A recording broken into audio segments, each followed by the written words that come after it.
Hola, bendiciones para todos en este nuevo día. Bueno, qué alegría poder compartir con ustedes otra enseñanza después de unos días de ausencia por aquí por el canal porque estuve algunos días ocupados por algunas actividades y también otros se dieron cuenta que la semana pasada estuve un poco enfermo, pero bueno, gracias a Dios ya estamos aquí con ustedes. Me han escrito muchísimo, me han pedido que para cuando tenemos la próxima enseñanza, bueno, aquí está, así que espero que estén muy atentos, por favor.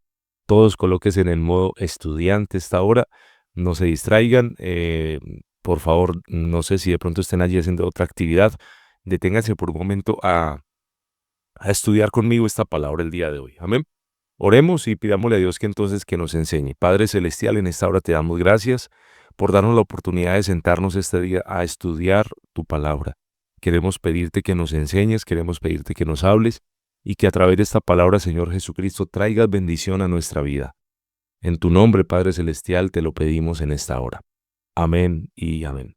Ahora sí, entremos entonces a analizar el Salmo capítulo 46. Este salmo lleva por título Dios es nuestro amparo y fortaleza. No lo olviden, Dios es nuestro amparo y Él es también, ¿qué? La fortaleza. Y el subtítulo, al músico principal de los hijos de Coré, Salmo sobre Alamot.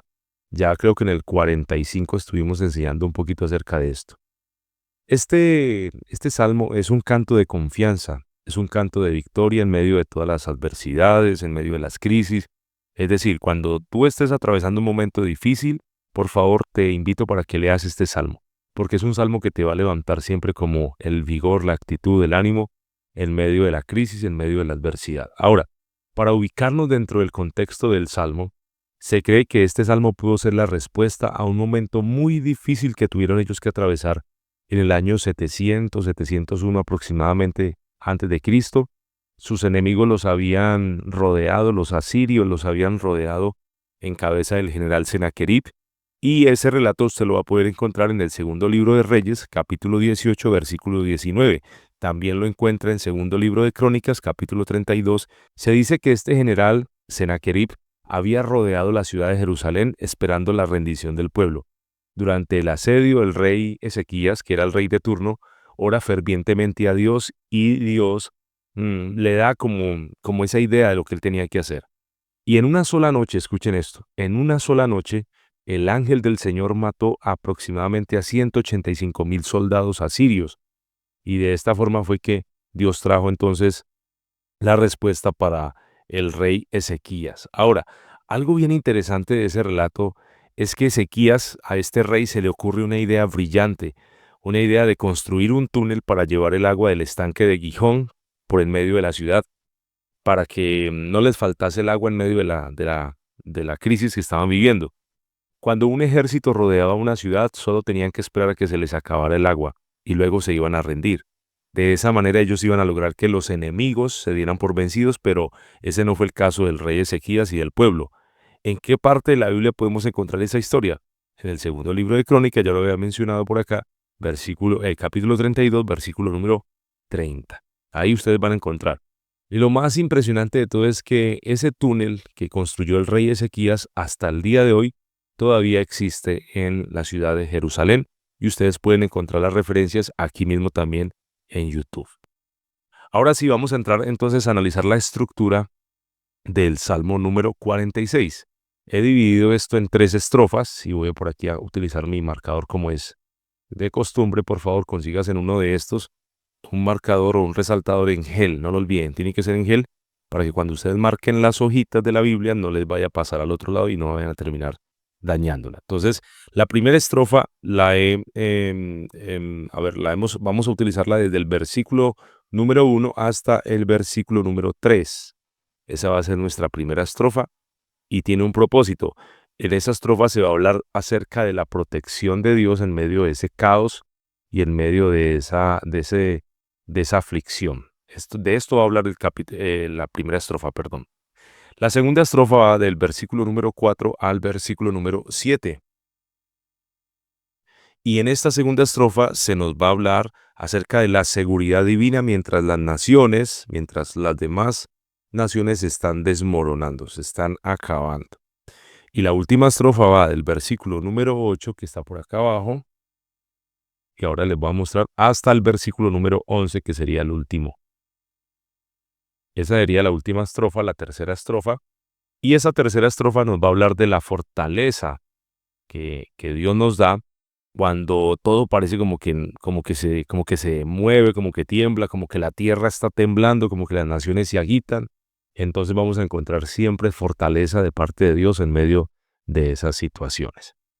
Entremos a analizar entonces versículo por versículo. La primera estrofa, del versículo 1 al versículo número 3, dice: Dios es nuestro amparo y fortaleza, nuestro pronto auxilio en las tribulaciones.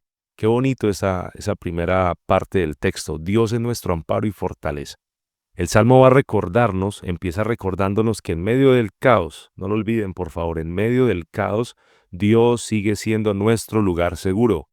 En medio del caos, Él sigue siendo el lugar seguro. No hay otro lugar seguro. No hay otro mejor lugar. No existe otro lugar que nos pueda dar seguridad en medio del caos, de la adversidad, como sí lo podemos encontrar en Dios. No importa cuán fuertes soplen los vientos, no importa cuán difícil se vea la situación. Lo que el salmista quiere mostrarnos aquí es que él tiene una fe que no se va a rendir, una fe o una seguridad que no depende de lo visible, no depende de lo tangible, no, sino que es una seguridad que está puesta en Dios. En medio de la crisis, Dios es nuestro refugio, nuestra fortaleza, nuestra fuerza, nuestro pronto auxilio.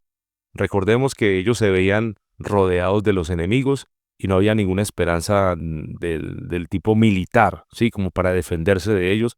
Pero en esa crisis es donde entonces ellos tienen que decir: no lo olviden, Dios es nuestro amparo y Dios es nuestra fortaleza, el lugar seguro.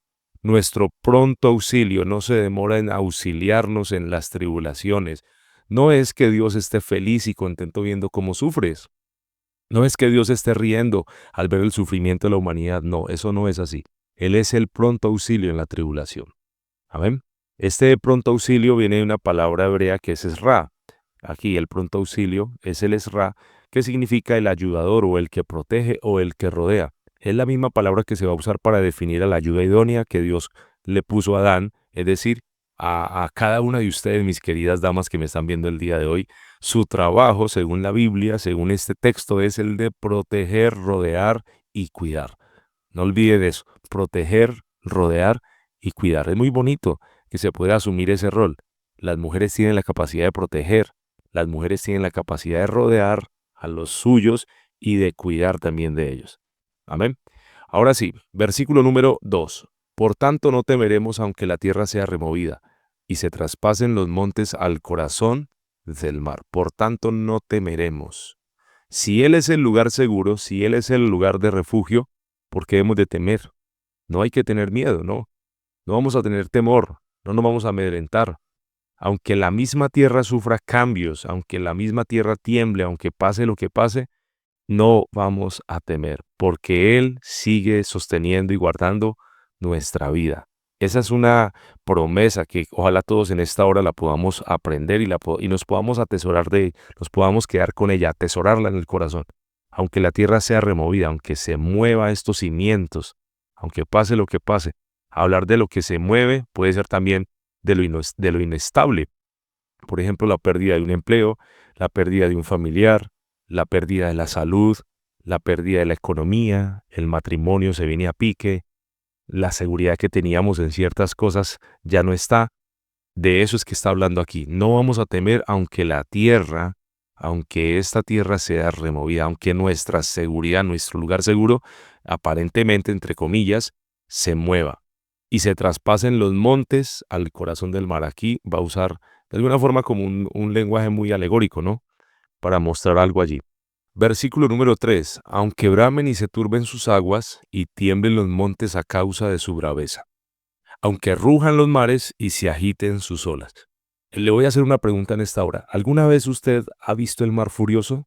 ¿Le ha tocado ver cómo el mar se enfurece? ¿Ha estado en alta mar y ha visto cómo se levantan esas olas? Pues déjeme decirle que esa experiencia no es nada agradable. Yo en algún momento tuve la oportunidad de estar en el mar, en un viaje que hicimos, y el mar estaba, como dicen los nativos, estaba picado. Y cuando el mar se pone de esa forma, realmente es atemorizante. Y en la siguiente frase dice, y tiemblen los montes a causa de su braveza, y las montañas tiemblen a causa de su furor. Miremos algo bien curioso en esta frase, y es que el pasaje termina con la palabra Selah. Si ustedes ven acá, aquí está la famosa palabra Selah, como haciendo un contraste entre ese momento de furia de la naturaleza y la tranquilidad que se puede hallar en Dios, la seguridad que podemos encontrar en Dios. Porque el Selah es la pausa, el momento para apreciar, para reflexionar, para meditar lo que se viene diciendo. Es decir, vemos un marcado contraste entre el caos aquí y el orden. Por favor, subráyelo. Eso es lo que se va a notar acá. Un contraste entre el caos y el orden. En Dios siempre vamos a encontrar el orden, la seguridad. Y en el caos, pues obviamente va a haber confusión. Aquí vamos a entrar ahora a analizar entonces la segunda estrofa, que va del versículo 4 al versículo número 7. Y no lo olviden, para que nos ubiquemos dentro de esa estrofa, nos va a hablar de la seguridad divina mientras las naciones están como destruyendo, desmoronando. Versículo número 4 dice, del río sus corrientes alegran la ciudad de Dios, el santuario de las moradas del Altísimo. A diferencia del caos que venimos mencionando en la parte del versículo anterior, ahora se va a describir aquí en este versículo un río pacífico. Esa imagen apunta simbólicamente a la presencia de Dios en Jerusalén. Ahora bien, algo que es bueno señalar es que la ciudad de Jerusalén no tiene un río que la atraviese como las grandes ciudades de la antigüedad. Entonces la pregunta es, ¿de dónde provenía el agua? Esa pregunta, recuerden lo que veníamos hablando a manera de introducción, que el agua era introducida por medio de un túnel, ¿recuerdan? Que provenía desde el estanque de Gijón, el cual desembocaba en el famoso estanque de Siloé. ¿Alguien recuerda qué pasó ahí en ese estanque de Siloé? Por favor, déjenmelo aquí en la caja de comentarios, eso lo dejo de tarea. ¿Qué pasó en el estanque de Siloé? Sigue diciendo la segunda parte, el santuario de las moradas del Altísimo. Esa frase quiere decir el lugar donde habita el Altísimo. En otras palabras, la ciudad no necesitaba de un río físico porque la presencia del Señor era quien la sustentaba. Él es el sustento, porque una ciudad con un río es una ciudad que tiene un sustento para los habitantes, pero en este caso, el Señor quería dejar claro a ellos que su única esperanza era Él mismo. Él es el que sustenta la ciudad, el santuario de las moradas del Altísimo. Si Dios mora en la ciudad, Él va a bendecir la ciudad. Si Dios mora en nuestra casa, Él va a bendecir nuestra casa. Si Dios mora en el hogar, Él va a bendecir nuestro hogar. Versículo número 5. Dios está en medio de ella, no será conmovida. Dios la ayudará al clarear la mañana. Aquí el salmista declara con profunda seguridad que Dios habita en medio de ella. Así como lo veníamos mencionando en el versículo anterior, él va a decir que Dios habita en medio de esa ciudad. Y la pregunta es, ¿y de qué ciudad está hablando? Pues está la ciudad de Dios, es decir, Jerusalén, también llamada Sión. Creo que en algunas partes de la Biblia o aquí en estos salmos se menciona mucho la ciudad de Sión. La presencia de Dios en medio de su pueblo es lo que le va a dar la estabilidad, es lo que le va a dar la identidad, la seguridad. Y aquí ya podemos decir que si tú y yo tenemos a Dios en el centro de nuestra vida, Él nos dará estabilidad y seguridad. No hay por qué temer. La pregunta es si Él realmente está en el centro o si lo tenemos por allá como el agorero, perdóneme, el que será, el que nos ayuda como en los momentos difíciles, lo sacamos por un momento y luego lo volvemos a meter allá. No, Él es el centro de nuestra vida. Y la última parte del versículo 5 dice, Dios la ayudará al clarear la mañana. Esta frase es una frase que alude a la esperanza, que después de ese caos, que después de esa crisis, siempre llega un nuevo amanecer. Las crisis no son para siempre, no lo olviden. Las crisis no son para siempre. Siempre que viene un momento difícil, también con ese momento difícil viene el momento de la esperanza. Porque las tinieblas no son eternas. Las tinieblas se disipan cuando aparece la luz. Versículo número 6. Bramaron las naciones, titubearon los reinos. Dio él su voz, se derritió la tierra. Cuando habla de que bramaron las naciones y titubearon los reinos, aquí el bramido, el grito, es el grito de desesperación que hicieron ellos, o sea, los enemigos, por la mortandad que hubo.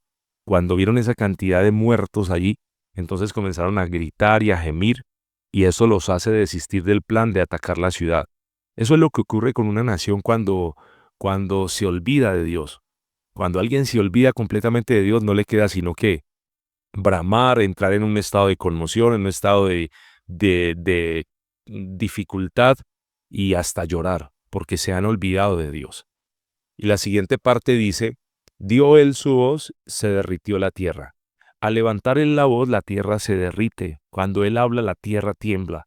Cuando él habla, los cimientos se mueven. No hay corazones que se puedan resistir ante la poderosa palabra de Dios. Es decir, en esta misma hora que tú estás viendo esta enseñanza, hoy a través de esta enseñanza Dios puede tocar tu corazón, Dios te puede hablar, Dios puede hacer algo en tu vida. Si venías sintiendo temor, si venías sintiendo dudas, si venías con algún pensamiento de derrota, en esta hora Dios te puede dar a ti la palabra que necesitas para que salgas de esa crisis o de ese momento difícil. Versículo número 7, que sería el último de esa segunda estrofa, dice, Jehová de los ejércitos está con nosotros, nuestro refugio es el Dios de Jacob. Jehová de los ejércitos es el título que se le daba a él desde la guerra, no lo olviden, que salía a defender a sus hijos, el que peleaba por ellos. Él es el Dios todopoderoso y dice él, ese Dios está con quienes. No está con nuestros enemigos, Él está con nosotros. Nuestro refugio es el Dios de Jacob. Esto quiere decir que no tienen cualquier Dios o cualquier lugar de refugio. El salmista está diciendo que el mismo que fue el lugar de refugio para Jacob es el mismo que es para todos nosotros, para el pueblo. Eso nos incluye a nosotros los que estamos aquí estudiando esta palabra, o por lo menos yo me incluyo allí. Yo creo que Él es el lugar de refugio mío, yo creo que Él es el lugar seguro para mí, para mi familia y para las personas que quieran acercarse a Él. Nuestro refugio es el Dios de Jacob, ese Dios que Jacob conoció, que a través de muchas pruebas también lo conoció, pero que en última se rindió completamente ante Él. Y aquí entramos ya a la última parte del capítulo 46, que sería la tercera estrofa, del versículo 8 al versículo número 11. Vamos a analizar el versículo número 8 que dice, Venid, ved las obras de Jehová que ha puesto asolamientos en la tierra. Este venid, ved es una invitación que Él hace para que se contemple la poderosa obra de Dios. Incluye también dentro de esa poderosa obra de Dios muchas veces el juicio que trae sobre los malvados, sobre los que no lo quieren aceptar a Él. Entonces, como para que vengan y contemplen que Dios es todopoderoso, que hace derribar a sus enemigos, que Él quita reyes y también pone reyes. Dice Él que ha puesto asolamientos en la tierra. Versículo número 9, que hace cesar las guerras hasta los fines de la tierra. Esta primera parte, que hace cesar las guerras, aquí está hablando allí de que Él es el que tiene poder para traer paz, para quitar de en medio toda esa maldad que el hombre quiere colocar. Él hace cesar las guerras hasta los fines de la tierra. Estoy hablando de los tiempos. Los fines de la tierra son los tiempos. Y la otra parte dice que quiebra el arco, corta la lanza y quema los carros en el fuego. Eso de que quiebra el arco, corta la lanza, es que desmenuza los planes de los enemigos. Quiebra el arco. Estas son las armas de ellos para hacer daño, pero Él tiene poder para quitar de en medio todo eso. Toda estrategia que el enemigo levante en contra de nosotros, Dios la puede quitar de en medio. No lo olvides. Versículo 10. Estad quietos y conoced que yo soy Dios. Seré exaltado entre las naciones, enaltecido seré en la tierra. Estén quietos, no hagan nada. Esperen que Dios tiene poder para resolver, para que ustedes entiendan que Él es Dios, dice, para que comprendan que yo soy Dios. Seré exaltado entre las naciones, la gloria es mía. Entre los pueblos, la gloria solamente me pertenece, dice Él. Enaltecido seré en la tierra. De alguna forma esto es como algo profético, ¿no? Más como hacia ese momento en que el Señor ya el mundo entero le pueda reconocer a Él como el Rey de Reyes, como lo que Él es. Y termina el versículo número 11. Jehová de los ejércitos está con nosotros, nuestro refugio es el Dios de Jacob. Vuelve y repite el mismo texto que leíamos acá en el versículo número 7. Por eso es que no hay que temer, por eso es que no hay que dejar que el caos y que el problema y que todo eso nos derribe, porque Dios está con nosotros. Si tú estás en esta hora viendo esta enseñanza, por favor guárdate esta palabra. Dios está contigo y está dispuesto a ayudarte en todo lo que estés atravesando. Si es una enfermedad, si es un problema, sea lo que sea, Dios tiene el poder para ayudarte. La pregunta es si tú te quieres dejar ayudar, si yo me quiero dejar ayudar. Bueno, no es más, hemos llegado al final de la enseñanza el día de hoy, que resumo todo esto con simplemente esta frase: Dios está con nosotros. Espero que el Señor Jesucristo te bendiga, que te guarde. No olvides suscribirte al canal si no lo has hecho. Déjame un comentario, déjame un like y comparte la enseñanza para que otros también puedan ver esto que hemos aprendido el día de hoy. Nos vemos en una próxima oportunidad y bueno, los espero por aquí nuevamente, ya saben, nuevamente por aquí en otro momento para seguir aprendiendo más de la palabra del Señor. Bendiciones para todos. Chao, chao.